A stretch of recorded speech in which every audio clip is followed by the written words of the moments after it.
Hello दोस्तों, आज हम पढ़ेंगे आसाम की आंतरिक प्रवाह की नदियों में बाणगंगा नदी।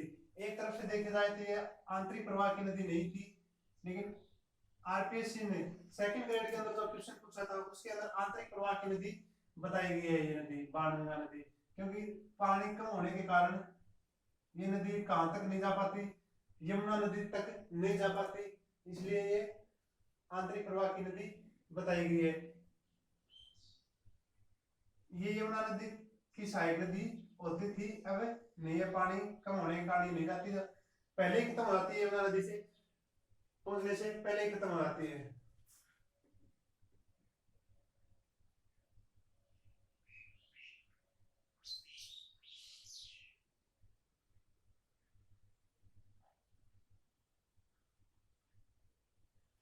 ये अपना राजस्थान जयपुर जिला, कहां से निकलती है? जयपुर जिला,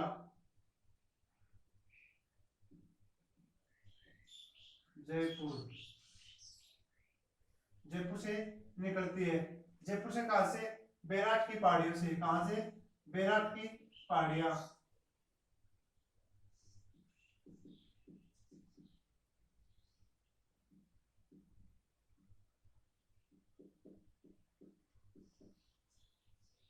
बाणगंगा नाम क्यों पड़ा इसका? बताते हैं कि जब कौरवों ने पांडवों को वनवास दिया था, उस समय कि अर्जुन ने अपने जो हथियार थे वो कहाँ छुपा के रखे थे? बैराट की पहाड़ियों के अंदर छुपा के रखे थे। और वो अपने हथियार साफ करने के लिए 12 साल बाद साफ करने के लिए इन्होंने अपने बाण से क्या चलाया? एक तीर चलाया, और उस तीर जो पृथ्वी में मारा तो उससे पानी निकला, और उस नदी का क्या नाम पड़ गया? बाणगंगा नदी नाम पड़ गया। कहां से निकलती है? विराट की पहाड़ियां, जयपुर से। ठीक है दोस्तों,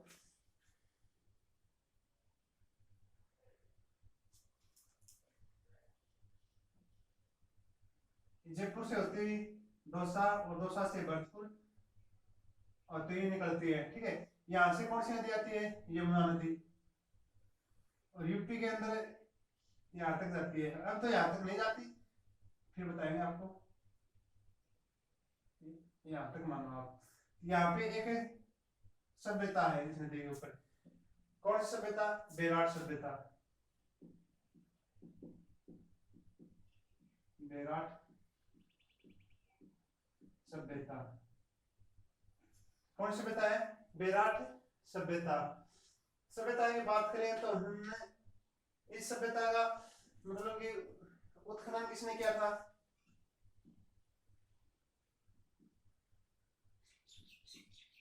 उत्खनन करता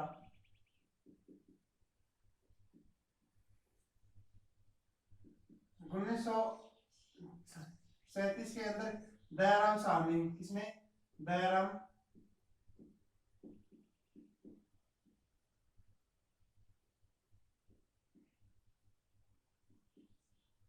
दयाराम साहनी ने किया था। फिर इसका मतलब विस्तृत रूप से उत्खनन किसने किया था? ये तो उत्खनन, और फिर विस्तृत रूप से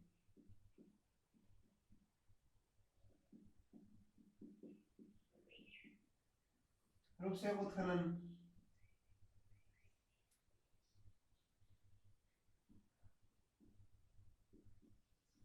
उत्खनन जिसने किया था वो कब किया था? 1962-63 में किया था। किसने किया था? नीलरतन बनर्जी व कैलाश दीक्षित ने। किसने? नीलरतन नीलरतन बनर्जी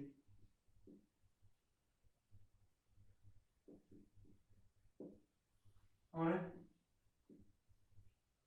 कैलाश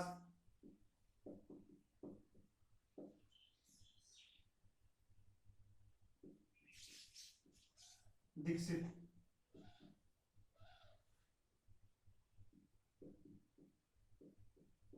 कैलाश दीक्षित ने किया था। ठीक है दोस्तों, सभ्यता की बात आ गई तो हम पढ़ेंगे इस सभ्यता से क्या क्या मिले थे। ये सभ्यता, ये नदी किसने निकाली थी? अर्जुन ने, तो इसको क्या बोलते हैं, अर्जुन की गंगा भी बोलते हैं। इस नदी से जो इस सभ्यता से क्या क्या निकला, जो अर्जुन क्या थे, धर्म से संबंधित, जो धर्म से संबंधित जितनी चीजें हैं वो इस नदी से निकली है। यहाँ से एक तो शिलालेख मिला है जिसको बोलते हैं भाब्रू शिलालेख, भाब्रू शिलालेख, शिलालेख मिला है। कहां से मिला है, बिजक की डोंगरी।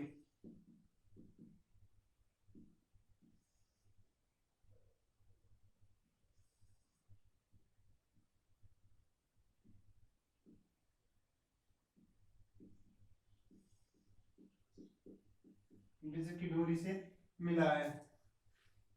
और इसको किसने खोजा था, इसको खोजा था सन 1837 के अंदर। क्या मैं 1837 के अंदर भाब्रू शिलालेख को किसने खोजा था, कैप्टन कैप्टन बर्ट ने, कैप्टन बर्ट ने इसको खोजा था। ठीक है दोस्तों, फिर आगे हम बात करते हैं तो इस पे और क्या मिलता है।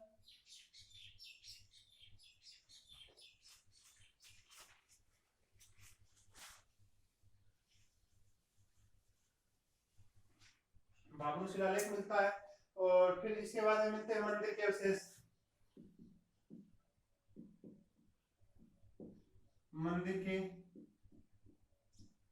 अवशेष मिले हैं, सिंधु घाटी सभ्यता से मंदिर के अवशेष मिले हैं। एक स्वास्तिक का चिन्ह, साथिया को चिन्ह,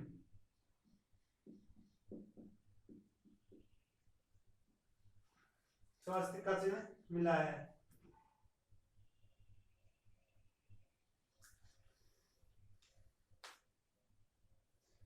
फिर और क्या मिला है, यहां से मिले एक सोने का मटका मिला है, सोने का मटका। इस मटके से क्या मिले हैं, अस्थियां मिली, अस्थियां मिली। जो अस्थियां मिली हैं सो बताते हैं कि ये भगवान बुद्ध की अस्थियां हैं। किसकी, भगवान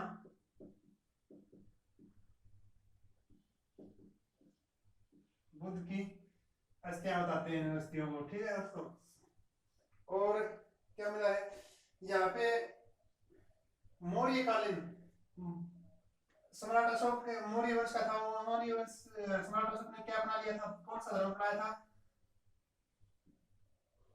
बौद्ध धर्म। तो वो भी धर्म से संबंधित थे। तो मौर्य कालीन क्या मिले, यहाँ से मर्दवान मिले, मिट्टी के बर्तन मिले हैं मौर्य कालीन।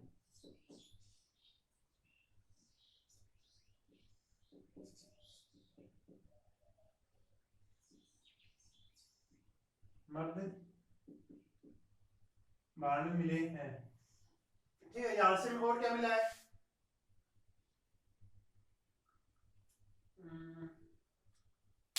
36 मुद्राएं मिली है सूती कपड़े में लपेटी हुई, सूती कपड़े में लपेटी हुई मुद्रा। कितनी, 36।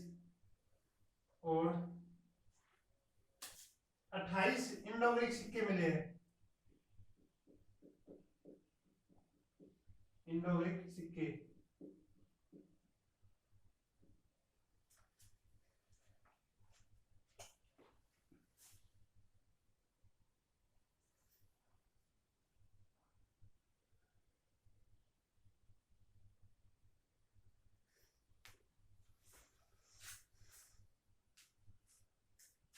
और क्या मिला है, 8 पंचमारक चांदी के सिक्के मिले हैं, 8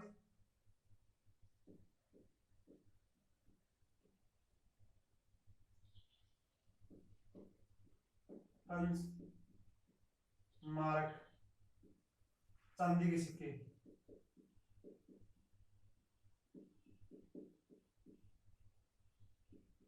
चांदी के सिक्के मिले हैं।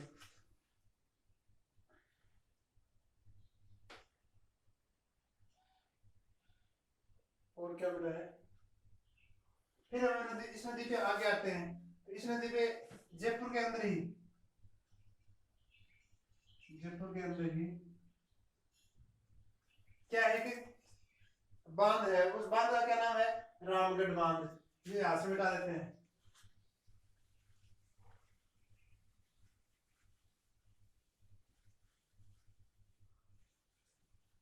पूरा ही मिटा देते हैं, बैक करके देखिएगा।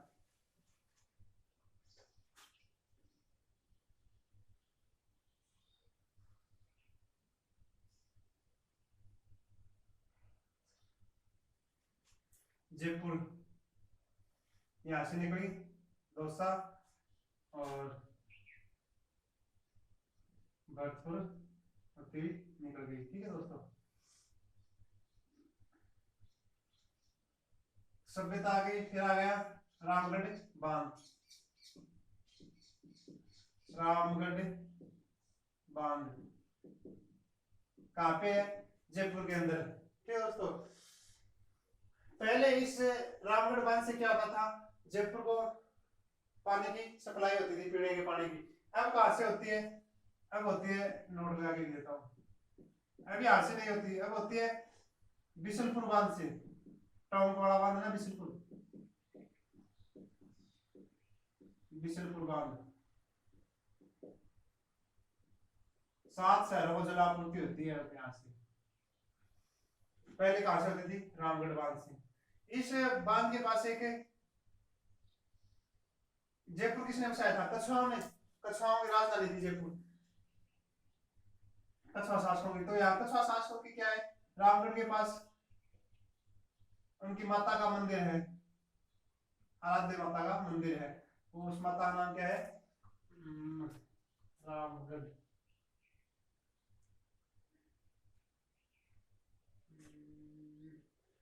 चलो वो आपको मैं याद आया तो बताऊंगा, लेकिन यहाँ पे रामगढ़ बांध, रामगढ़ बांध किसने बनवाया था, राम सिंह ने।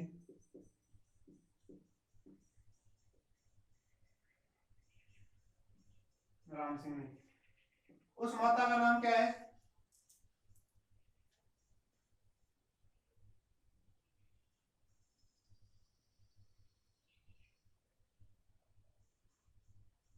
जमुआई माता।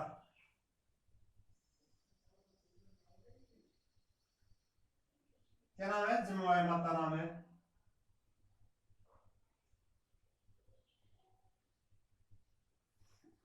ठीक है दोस्तों,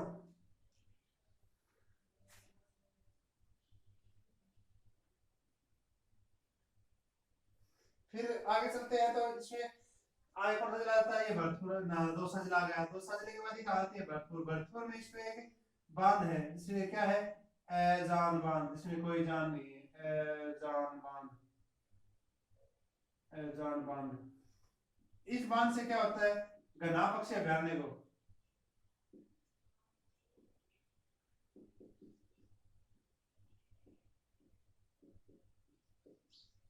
जलापूर्ति होती है।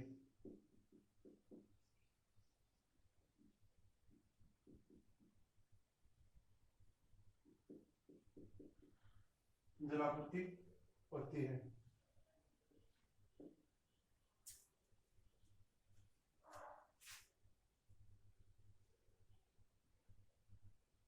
वो नाम नहीं लिखा क्या, माता क्या नाम था, जमुआई माता, जमुआई माता, माता जैसे बैठी है दोस्तों। ठीक है, वो माता थी जैन की, कछुआ वंश की, उसका नाम था जमुआई माता। घना पक्षी अभयारण्य क्या होता है, जलापूर्ति होती है। और फिर बताते हैं कि ये नदी, यहाँ से आने वाली कौन सी नदी, यमुना नदी। पहले जाती थी, अब तो जाती नहीं, यूपी के अंदर, ये मिटा देते हैं यहाँ से, कहाँ मिलती है, यमुना नदी के अंदर, यूपी के अंदर,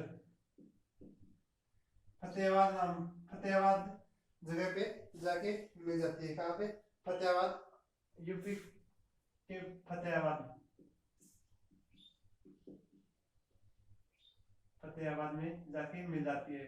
कहाँ पे है, आगरा, आगरा में जाके ये नदी में मिल जाती है। ठीक है दोस्तों, अब इसके अंदर क्या रह गया, उपनाम रह गए। नदी के क्या रह गए, उपनाम रह गए। उपनाम हम बताते हैं आपको बाणगंगा नदी की। एक तो नाम हो गया बाणगंगा,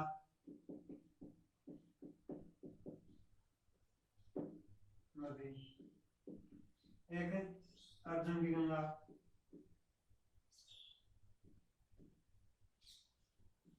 अर्जुन की गंगा। और ताला नदी भी बोलते हैं इसको, क्या, ताला नदी। ठीक है दोस्तों,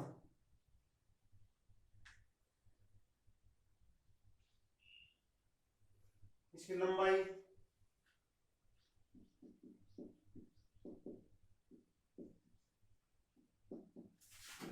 380 किलोमीटर। अगर पानी अधिक होता तो कहाँ आती है, यमुना के अंदर, यमुना नदी के अंदर फतेहाबाद आगरा में मिलती है। ठीक है, तो राजस्थान की ऐसी नदी जो सीधा अपना पानी किसमें डालती है, यमुना नदी में, पहली ये। और दूसरी नदी जो अपना राजस्थान के जो सीधा अपना पानी कहाँ डालती है, यमुना नदी में डालती है। कमेंट करके बताएं कि वो नदी कौन सी है। ठीक है, फिर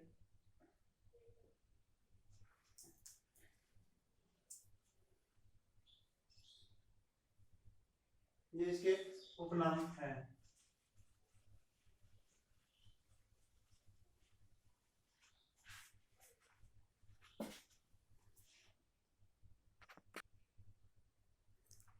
आगे हम पढ़ते हैं राजस्थान की जो और बची हुई आंतरिक प्रवाह की जो नदियां हैं, जैसे रूपा रेल नदी।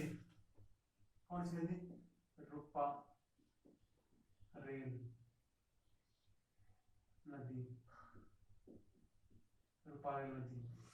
ठीक है, ये कोई इंपॉर्टेंट नहीं है, इनका उद्गम कहाँ से होता है और कहाँ पे ये विलुप्त होती है, बस यही है। उद्गम कहाँ से होता है रूपा रेल नदी का, उद्गम, उद्गम उदयनाथ की पहाड़ियां अलवर,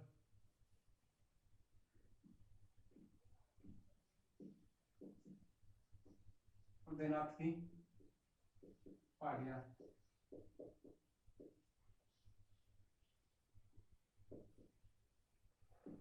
अलवर।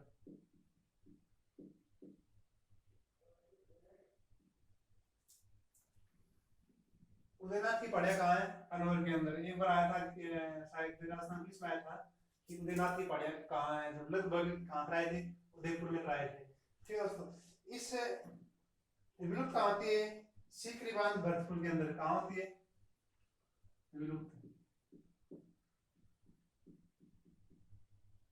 सीकरी बांध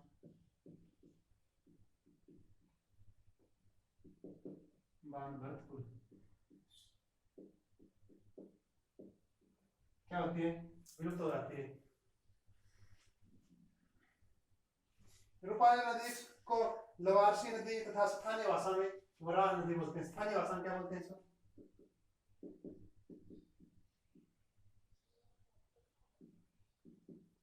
स्थानीय भाषा में वराह नदी बोलते हैं,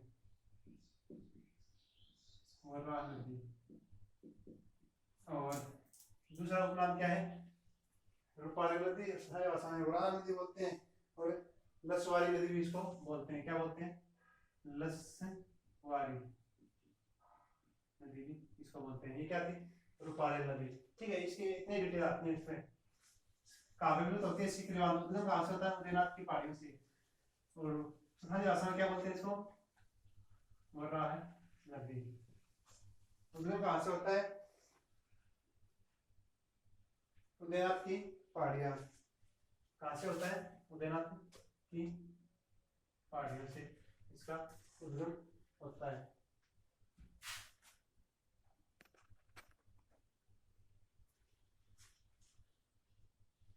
आगे हम पढ़ेंगे आंतरिक प्रवाह की मेथा नदी, मेथा नदी। उद्गम कहाँ से होता है, मनोहरपुरा, मनोहरपुरा जयपुर, कहाँ से होता है मनोहरपुरा, जयपुर से इसका उद्गम होता है। विलुप्त कहाँ होती है, सांबर झील, सांबर झील। बस इतना है, और कोई इसमें खास बात नहीं है।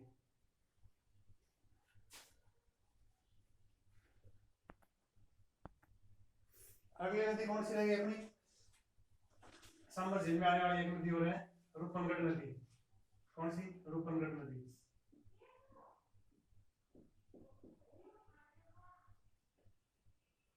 रूपनगढ़ नदी कौन सी है, रूपनगढ़ नदी कहां से निकलती है, सलेमाबाद,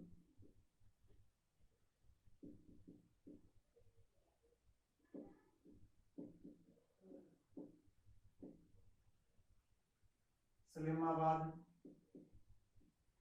किशनगढ़, अजमेर से निकलती है, किशनगढ़ से निकलती है। विलुप्त कहां पे होती है, सांबर झील,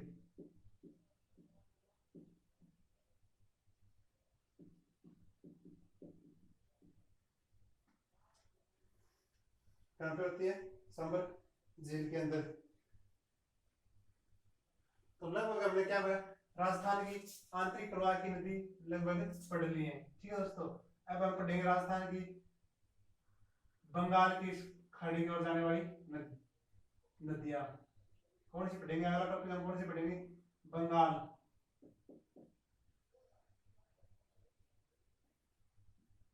की खाड़ी की ओर जाने वाली नदियां अगले टॉपिक में हम पढ़ेंगे।